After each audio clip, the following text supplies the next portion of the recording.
శ్రీ గురుభ్యో నమః. శ్రీమన్మహాగణాధిపతయే నమః. శ్రీమాత్రే నమః. విశ్వావసునామ సంవత్సర శుభాకాంక్షలు. విశ్వావసునామ సంవత్సరంలో ఇక చివరి రాశి మీనరాశి వారి యొక్క ఫలితాలు చూద్దాము. మీనరాశి వారికి ఆదాయం 5, వ్యయము 5గా ఉన్నది. రాజపూజము 3, అవమానము 1గా ఉన్నది. ఇక ఈ యొక్క రాశి వారందరికీ కూడా ఎల్లాటి శని ప్రభావము ద్వాసమందు రాహు వలన జీవితం అంతా కూడా పరీక్షకాలంగా ఉంటుందని చెప్పుకోవచ్చు.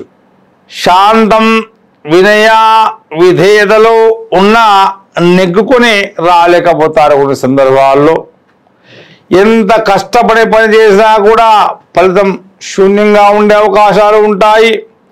నిరాశ, నిస్పృహతో జీవితం ఉండే అవకాశం ఉంటుంది.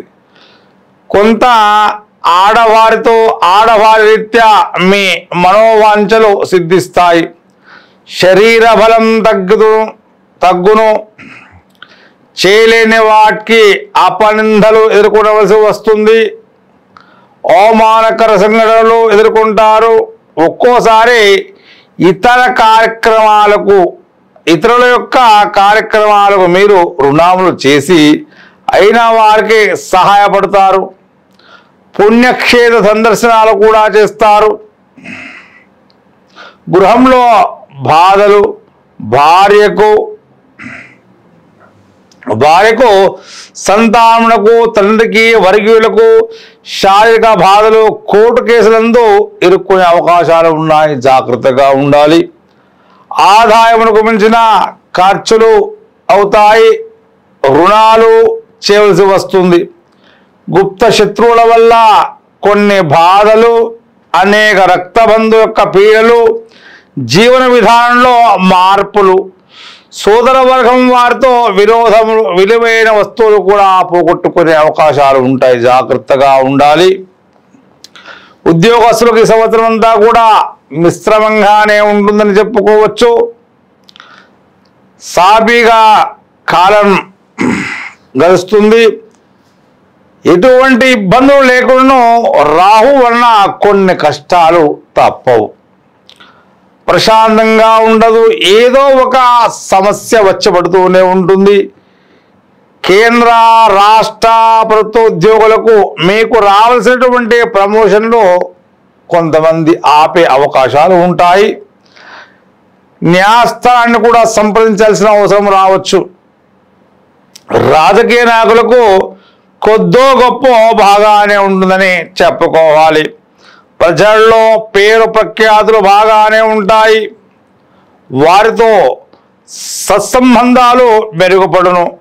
పార్టీలు కానీ ఏదైనా ఒక పదవి తప్పక లభించును. మీరు నమ్మిన వారే మీకు వ్యతిరేకంగా పనిచేస్తారు. మీకు రావాల్సిన పదవులు అడ్డుకుంటారు. ఎన్నికలందు పోటీ చేసిన స్వల్ప మెజారిటీతో విజయం సాధిస్తారు. మీకంటే తక్కువ వారితో ఇబ్బందులు, గొడవలు ఎదుర్కొనే అవకాశం ఉంటుంది. కళాకారులకు సంవత్సరం అంతా కూడా అంత అనుకూలంగా ఉండదని చెప్పుకోవాలి.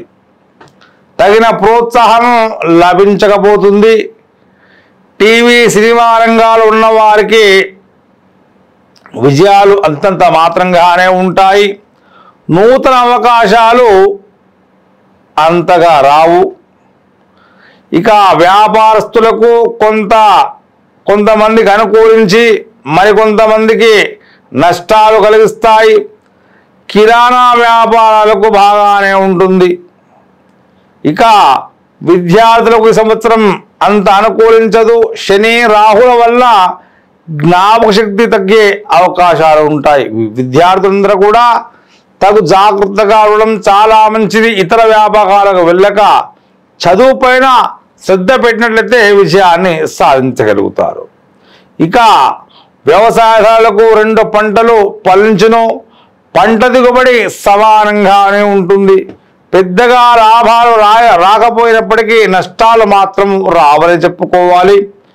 కొంతమేర ఎదుర్కొంటారు. చేపలు, రొయ్యల చెరువుడు వారికి అనుకూలత మంచిది. ఈ సంవత్సరము స్త్రీలకు ప్రత్యేకించి ఇల్నాడు శని ద్వాదశ రాహు ప్రభావం అధికం అవడం వల్ల అన్ని రకముల ఇబ్బందులు కలుగును.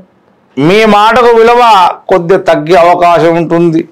మిమ్మల్ని గౌరవించిన వారే అవమానించే అవకాశాలు ఉంటాయి. నమ్మక ద్రోహం చేస్తారు. కుటుంబంలో అశాంతి, ఆరోగ్య భంగములు, ఆపరేషన్ కూడా జరిగే అవకాశం ఉంటుంది. భార్యాభర్తల మధ్య మాట పట్టింపుల వలన విడిపోయే పరిస్థితి దారితీస్తుంది. మాతృ పితృవంశ సూతకములు, విలువైన వస్తువులు పోగొట్టుకుంటారు. ఉద్యోగం చేయవారు సుదూర ప్రాంతాలకు బదిలీలు, కుటుంబమునకు దూరంగా ఉండవలసి వస్తుంది. వివాహం కాని వారికి ఈ సంవత్సరం వివాహం జరిగి నూతన బాంధవ్యాలు ఏర్పడను. మొత్తం మీద ఈ యొక్క స్త్రీ పురుషాదులకు ఇలనాటి శని ద్వాదశ రాహు వల్ల పరీక్షకాలం అన్నట్టుగా ఉండే అవకాశం ఉంటుంది. కాబట్టి కొద్దిగా దైవబలంతో ముందుకు వెళ్ళడం చాలా మంచిది. మంగళవార నియమాలు పాటించండి. రాహుకేతులకు జపాలు, హోమాలు చేయించండి. అదేవిధంగా దగ్గరగా ఉన్నటువంటి శివాలయంలో ఆ శివపరమాత్మకు పంచామృతాలతో అభిషేకం చేసి తరించండి. శుభం భూయాత్. శ్రీ గురుభ్యో నమః.